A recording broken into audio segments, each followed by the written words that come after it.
Varnost ali zasebnost, to je vprašanje, ki se postavi vsakič, ko policist pristopi do posameznika. Pa si poglejmo, kako je ena nadzorna skupina zahtevala zelo konkretne odgovore od slovenske policije prav glede tega občutljivega ravnotežja. In ja, ta citat iz dokumenta, ki ga danes obravnavamo, res zadene bistvo.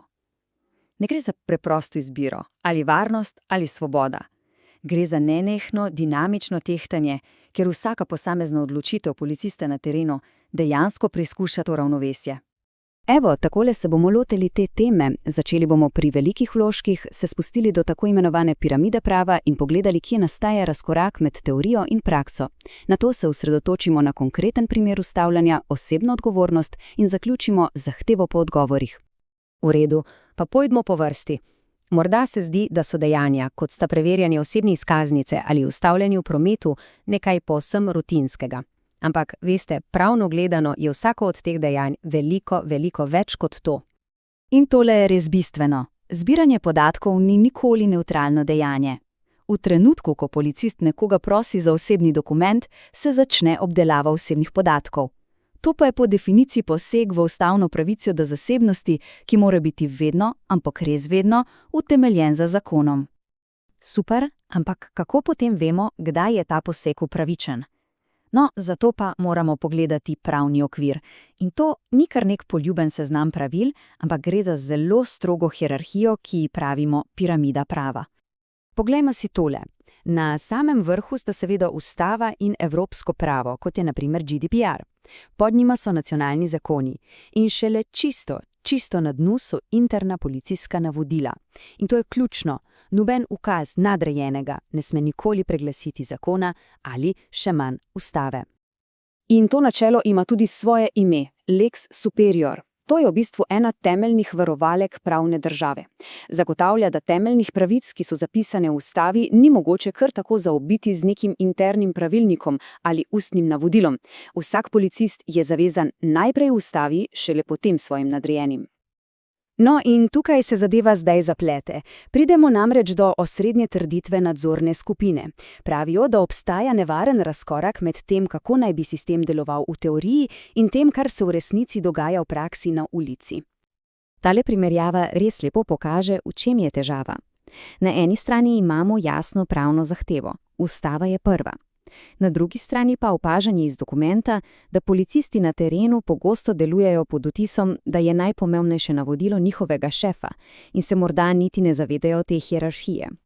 Posledica tega pa je, kot pravijo avtorji dokumenta, nevarna vrzel. Vrzel med tem, kar zahteva pravna država, torej premišljeno tehtanje in upoštevanje najvišjih zakonov, in pa prakso, kjer se postopki izvajajo skoraj avtomatsko, brez pravega razmisleka o posledicah. Ok, da ne bo vse skupaj preveč abstraktno, poglejmo si en zelo pogost, konkreten primer. Preverjanje identitete. To je verjetno najpogostejši stik posameznika s policijo. Pa razbijmo najprej en pogost mit. Policist ne sme nikogar legitimirati kar tako, iz dolgčasa ali pa morda na podlagi videza. Zakon je tukaj zelo jasen.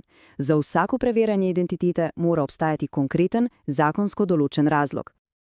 Torej, vprašanje je jasno. Kateri so ti razlogi?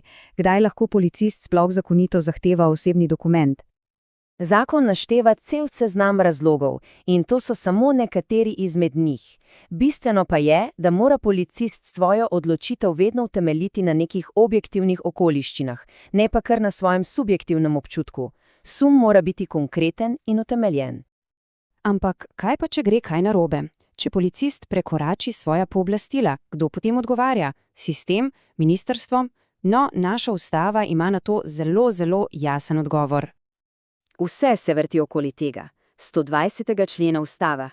In kar ta člen določa, je res izjemno pomembno. Pravi namreč, da so javni uslužbenici, torej tudi policisti, za svoja dejanja osebno odgovorni. Ne gre torej le za odgovornost institucije, ampak za odgovornost posameznika, ki je izvedel nezakonito dejanje. In kaj to v praksi pomeni? Pomeni, da tisti stari izgovor, samo ukaze sem izpolnjeval, v našem pravnem redu preprosto ne velja, če je bil ukaz očitno nezakonit. Ustava od vsakega uradnika zahteva premislek in zavrnitev protipravnih navodil. To je res močna varovalka proti zlorabam. Z vsem tem v mislih se zdaj vrnimo k našemu dokumentu, ker to ni samo neka suhoparna analiza. To je v bistvu formalna pobuda z zelo konkretnimi vprašanji, ki so naslovljena na sam vrh policije. Nadzornike torej zanima, kako se vsa ta teorija prenaša v prakso. Sprašujejo po konkretnih usposabljanjah o piramidi prava.